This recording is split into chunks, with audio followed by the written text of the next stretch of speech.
Seattle Seahawks wide receiver Jaxon Smith-Njigba has leveled up massively in year 3, and there are a lot of factors to that. He's playing more on the boundary, right? He has an offensive coordinator who's taking advantage of his strengths. He's stepping up his game to be the wide receiver 1 of that team, and it does reflect in the stats. You look at EPA per target, it's jumped up massively from year 1 to year 3. Catch rate over expectation has as well. First downs per target, yards per route run has taken a massive jump, as well as his average depth of target. And in 2025, you see the yards per route run on in-breakers, out-breakers, and vertical routes. All really, really impressive stuff. And JSN is becoming that 3-level threat that we thought he might be able to do. So let's dive into some film and take a look at Jaxon Smith-Njigba's year 3 so far. All right, guys, here we go into the film. I'm taking a look at year 3 so far for JSN, and the screen opportunities haven't gone away, right? Clint Kubiak wants to get him involved here because of how good his vision is, right? How good he is as a mover with the ball in his hands, and that won't go away, right? He reads these blocks and these defenders working to the outside to establish leverage there, and he cuts back inside and takes what he can. And then here on a 3rd and short, right, one block gets blown here. Look at him, adjust, good body control, reduce the surface area there, and make it very difficult to make a tackle on him and then push forward for the first down. So really good in that regard. He's obviously had 77% of his snaps on the boundary. Now that some of that is with condensed formations, but he has seen obviously more press coverage because he's playing out there more.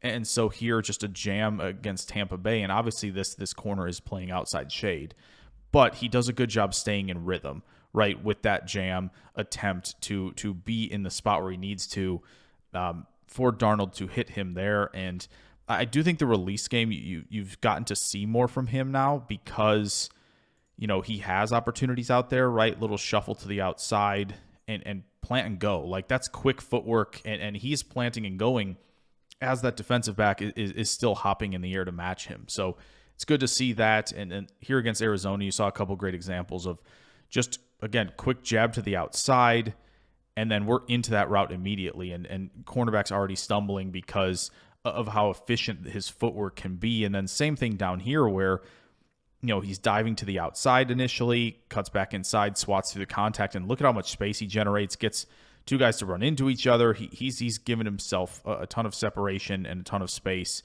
if Darnold wanted to go to him with the football.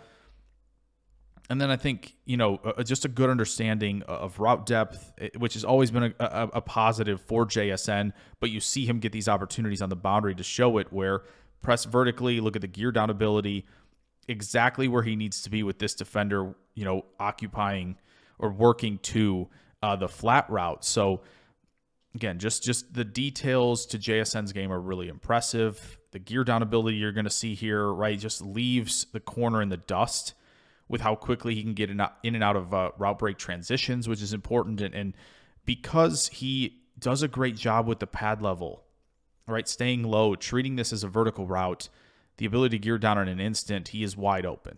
There is nobody around him when he makes catches like that, and why he's so effective with those curl routes, with those stop routes. And so when you get into the intermediate area of the field, the in-breakers, right, really impressive here. The release, he squares quickly, jab to the outside, gets Ramsey to move a little, establish that inside stem, then use that physicality at the top of the route to give yourself some space, and an easy win over the middle of the field. Same thing here where it's, hop and then work into the stem, generate, some contact near the top of the route break, and you have separation at the top. Very, very simple but effective stuff from JSN. And then here, an outside jab step to just get through this contact, right? Because all this contact is doing, or is trying to do, is to throw off the timing of this. This corner is not running with him, right? But what he's trying to do is disrupt timing on the route. Otherwise, obviously wide open on the in-breaker. It's a great call against the coverage San Francisco was deploying, but it's in rhythm because he's getting through contact like that. Then you look at some of, the outbreakers and how effective he can be in this regard. And it's, again, just because he's treating it as a vertical route. Look at the pad level. Look at him stay low, right? He's not exposing his chest right before the break at all. It doesn't look like it. So the corner has to respect the vertical route. And because he's in and out of that through break transition in an instant, he's got the separation. It's just a little bit of a late throw and lets the defender back in. So maybe, JSN, you maybe work to the ball a little bit on that one is maybe, the slight critique there for him. Again, the outbreaker right now, gear down, little rocker step to kind of freeze the defender and give yourself a lot of space. Throws just a little bit too wide. Now, sometimes, right, he doesn't generate a lot of separation on these outbreakers. Like here, this DB is squatting on this. He is driving on it. But JSN right here, this step is a great drive step to work back to the football enough to make a nice catch on an outbreaker, right? So that drive step, really, really important. And here against Tampa Bay, in the same vein of, this is good coverage, right? He is not very open, but it's a good anticipatory throw from Darnold and good quick reaction time from JSN and also control near the sideline to, re-catch the football after a potential PBU from the DB. Really, really impressive. Hands, body control, all of it. Now, some of my favorites where you see the detail to his game. This touchdown against Tampa, they actually motioned him out here into this 3-by-1. And what you're going to see is JSN press, and stem at the defender and then throwing that rocker step at the top on this post route. And that's what's going to earn him the touchdown. That just little bit of freezing the defender is what gets him this touchdown, right? That is how this happens, right here. Boom, boom. And you freeze him just enough to open this window. And it's an easy score. Really, really nice. This one might be my favorite, where you're going to get this essentially insert route that's going to run vertical here, right? And JSN's a little ahead of schedule, right? Or this guy's a little behind schedule. Either way, this vertical route and JSN's running this crosser. And what happens is JSN makes a great adjustment, or this was part of it all along. Either way, it could be an adjustment based on the timing. It could be an adjustment based on how this defender is reacting to him, right? Maybe he was supposed to be underneath this defender, but either way, gets on top of the defender first of all, which is important. But this vertical route is going to drag Jalen Ramsey into the play. As soon as JSN sees that is happening, he understands what he has to do. He has to flatten this and even maybe work back a little bit to Darnold on this play to give him a window. And he does just that. Look at how he bends this route immediately, sees Ramsey running. He says there's going to be space here. If this route was too deep, he's probably not open. So just great recognition of where, either A, getting back on schedule to, making that adjustment, or making the adjustment specifically of how the defenders were reacting to it. So either way, really, really good play from him there. And here, I think, is a really good job of understanding tempo, where the window's going to be, when the window's going to open, and then switching gears when you have to. Because he slow plays this, right? He is slow playing this play action, and he's going to work into this window when he's supposed to. Look at the gear shift as soon as he gets into that window. It's a great throw from Darnold, and he's able to take advantage a little bit after the catch there because he's at full speed entering the window. Really, really good tempo from him there. And here, yeah, it's a little tougher to see, but obviously a good back shoulder throw and separates when he needs to make this catch. But really what it's about late in the game is getting out of bounds, okay?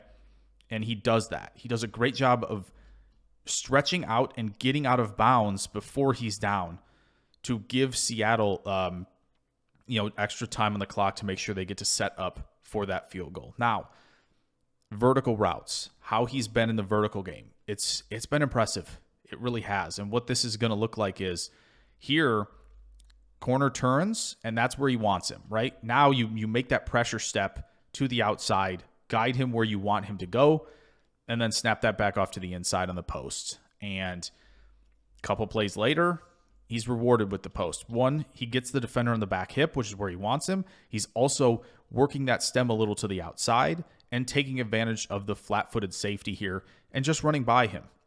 Obviously does a good job slowing to adjust to the throw. Solid catch and a big play, which is seeing him generate these big plays is really impressive to see here. Doesn't really do a whole lot in setting up Ramsey, just kind of runs by him. He does slow down a little bit here, so Ramsey stays on his back hip, and then wall him off at the catch point, make a nice catch, big play down the field. Exactly what you want to see. And here, Against Tampa Bay, big play, stem at the safety, then work back to the outside. Just a great display of late hands. If you're not going to attack the catch point, which he doesn't do there to go high point it, it's a really good job of A, tracking it, B, see him little extension there, and then late hands. Be in position as the ball arrives, make it very difficult for the defender to make a play. Really, really good stuff there. And then, double moves. This is how you also can set stuff up for yourself. Look at him peek to the outside here with his head. This sells everything. Now the defender thinks, okay, I got to drive on this because Darnold's going to hit him on this out-breaking route, and I need to be in a position to make a play. So he does that. He adjusts himself just a little, and that's enough for JSN. Watch him. See him start to drive on this with this plant, and then the efficiency from JSN to work, back up the field, out and up, in position to go win the game. And then another good double move up here at the top of your screen, where what sells this is the gear down, but also where he peeks inside with his head. So him peeking inside here is selling that for the defender, and that's why he squats down on it, and how quickly JSN can reestablish and accelerate to win the double move down the field. And we can go look at it one more time, full speed, just to see, again, how he squats on this, and then just the ability to redirect back upfield so efficiently is how you create those big plays. Then he's done some stuff after the catch. We haven't seen a lot of it. I think this is the lowest yards after the catch per reception this from JSN so far in the league, but obviously with the deep targets, that's probably going to be the case. But here, good stop route, right? And look at him, set himself up for post-catch success, right? Shouldn't be surprising. We saw this in college, right? He gets that plant foot down on the outside before the ball arrives so he can attack quickly and picks up the first down. Shouldn't be surprising. And then here, just a good job, again, reducing surface area as the would-be tackler is coming downhill, able to bounce off of it. So JSN's doing a lot, right, in terms of being that three-phase player right now, in terms of being a three-level player as well, which maybe some didn't see. But if, again, you have the ability to set up routes really well and be detailed in your approach, you can win down the field. And that's what JSN has been doing this year. That's why he's over 4 yards per route run. It is very, very impressive to see him take over that wide receiver 1 role in Seattle. Can't wait to see what the rest of the year has for him. So hope you guys enjoyed this video on JSN. If you did, throw a like down there. Subscribe if you're new. Plenty more content on the way very, very soon. I'll catch you guys in the next video. Farewell.